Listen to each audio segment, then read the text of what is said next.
ආයුබෝවන් dushanisdiary YouTube channel එකට අදත් ඔයාලා හැමදෙනාම ගොඩක් ආදරයෙන් පිළිගන්නවා. අද මම ඔයාලට අරගෙන ආවේ අපි හැමදෙනාම ආස කරන රසම රස cream caramel pudding.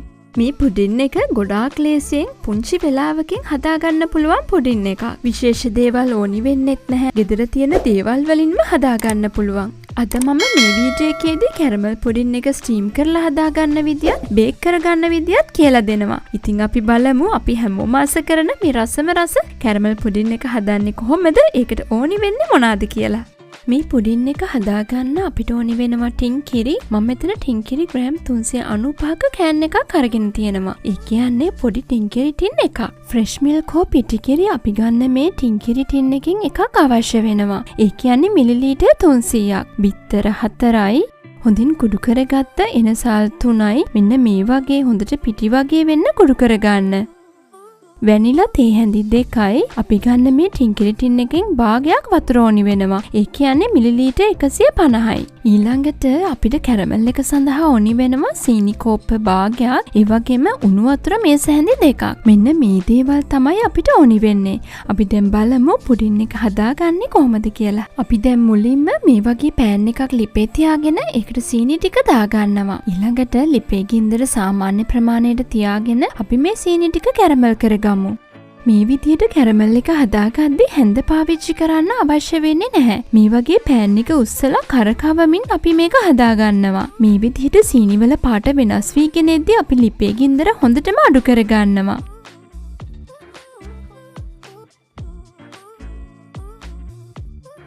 මෙන්න මේ වගේ ලස්සන ඇම්බර් කලර් එකක් එනකන් අපි මේ සීනි ටික කැරමල් කරගන්නවා. ඊළඟට අපි මේකට නටන උණු වතුර මේස හැඳි 2ක් එකතු කරගන්නවා. එකතු කරගෙන පරිස්සමට මේ වගේ හොඳට මිශ්‍ර කරගන්න. මේ වෙලාවේදී ඔයාලා ලිපේ ගින්දර හොඳටම අඩුවෙන් තියාගන්න. අපි එකතු කරගත්ත උණු වතුර වල සුගර් කැරමල් එක හොඳට දිය වෙනකම් මිශ්‍ර කරගන්න. මෙන්න මේ වගේ හොඳින් දිය වුණාම අපි දැන් මේක ලිපෙන් ඉවත් කරගන්නවා.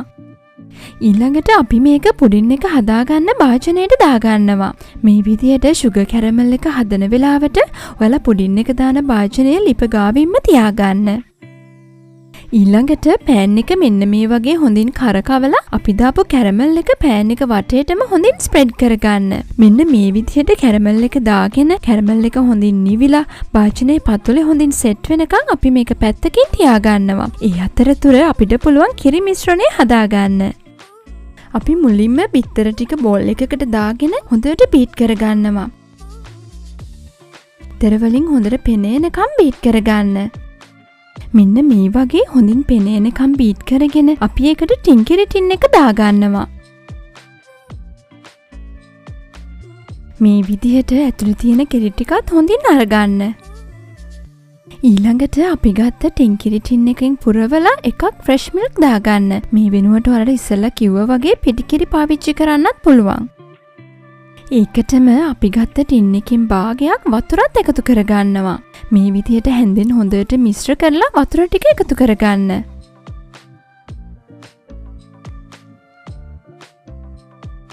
ඊළඟට අපි මේකට වැනිලා තේ හැඳි 2ක් එකතු කරගන්නවා. හොඳින් කුඩු කරගත්ත එනසල් ටිකත් එකතු කරගන්නවා. දැන් අපි මේක හොඳට මිශ්‍ර කරගමු. ටින්කිරි ටික කිරි මිශ්‍රණයට හොඳට දිය වෙනකන් අපි මේක හොඳට කලවම් කරගන්නවා. දැන් අපි පුඩින් එකට අවශ්‍ය කිරි මිශ්‍රණය හදාගෙන ඉවරයි. මේ වෙලාවේදී අපි ඉස්සෙල්ලා හදාගත්ත කැරමල් එක හොඳින් නිවිලා භාජනයේ සෙට් වෙලා තියෙන්නේ. අපි දැන් කිරි මිශ්‍රණය මේකට පෙරාගමු. මේ විදිහට පෙරාගත්තාම බිත්තර වලින් පිළිගඳ එන සුදු පාට කොටස ඉවත් වෙනවා. ඒක නිසා පුඩින් එකේ පිළිගඳ ඉන්නේ නැහැ. මේ විදිහට හදාගත්ත පුඩින් එක අපිට පුළුවන් දැන් ස්ටීම් කරගන්න. එහෙම නැත්නම් බේක් කරන්න. ඔයාලා මේක ස්ටීම් කරනවා නම් මෙන්න මේ විදිහට ෆොයිල් එකකින් කවර් කරලා රයිස් කුකර් එකේ ස්ටීමර් කොටසේ පැය භාගයක් විනාඩි 45ක් අතර කාලයක් හොඳට ස්ටීම් කරගන්න. දැන් මං ඔයාලට මේක බේක් කරන විදියත් පෙන්වන්නම්. අපේ පුඩින් එක තියෙන භාජනය ඊට වඩා ටිකක් ලොකු ට්‍රේ එකක් ඇතුලෙන් තියාගන්නවා. ඊළඟට පුඩින් එක තියෙන භාජනයේ අඟලක් උස්සට වෙන්න මේ වගේ උණු වතුර දාගන්නවා. ඔයාලා මේ වෙලාවේදී නටන උණු වතුර එකතු කරගන්න. දැන් අපි මේක oven එකට දාගමු. මේ විදිහට පරිස්සමට අරගෙන oven එකේ මැද රැක් එකකින් තියලා සෙල්සියස් අංශක 180 විනාඩි 30ත් 45ත් අතර කාලයක් හොඳින් බේක් කරගන්නවා. දැන් මේ තියෙන්නේ අපි බේක් කරගත්ත පුඩින් එක. මේක බේක් වෙන්න මගේ oven එකේ විනාඩි 40ක් පමණ ගත වුණා. ඊළඟට අපි මේ වගේ කොක්ටේල් ස්ටික් එකක් ගහලා බලනවා මේක ඇතුළ හොඳින් තැම්බිලාද කියලා. මේක හොඳින් පිරිසිදු වෙනවා නම් ඒ කියන්නේ මේක හොඳට බේක් වෙලා. මේ විදිහට බේක් කරගත්ත පුඩින් එක දැන් අපි හොඳටම නිවෙන්න තියාගන්නවා. ඊළඟට මේ වගේ ෆොයිල් එකකින් කවර් කරලා ශීතකරණයේ සාමාන්‍ය කොටසේ පැය දෙකක් හොඳින් කූල් වෙන්න තියාගන්නවා. දැන් මේ තියෙන්නේ අපි ශීතකරණයේ පැය දෙකක් තියලා ගත්ත පුඩින් එක. ඊළඟට අපි මේ වගේ පිහියක් අරගෙන පුඩින් එක වටේටම බුරුල් කරගන්නවා.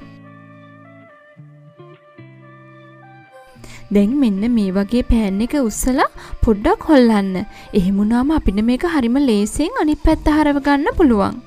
ඊළඟට අපි මේක උඩින් පිඟානක් තියලා මෙන්න මේ විදිහට පුඩින් එක අනිත් පැත්ත හරව ගන්නවා.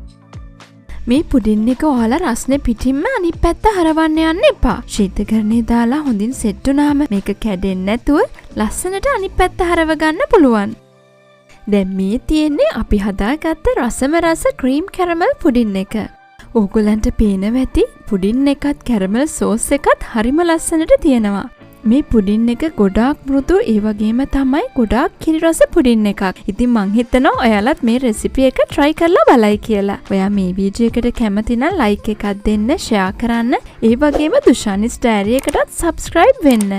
ඔයා මේ විදියට කැරමල් පුඩින් එකක් හැදුවොත් dushanisdiary Facebook fan page එකටත් ෆොටෝ එකක් share කරන්න.